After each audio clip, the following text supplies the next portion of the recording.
How to fix photos not showing or missing in gallery on your iPhone. So if your photos are disappearing or not showing, can be really annoying, right? Maybe you need them for something important or just want them back on your phone. Then first you need to open up your Photos app and make sure that you're looking in the right session. At the bottom left, you need to tap on Library and then scroll through the albums to check if the photos are there.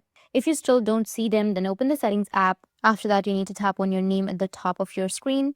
Open up your Apple ID settings and then tap on iCloud, which will be on the bottom.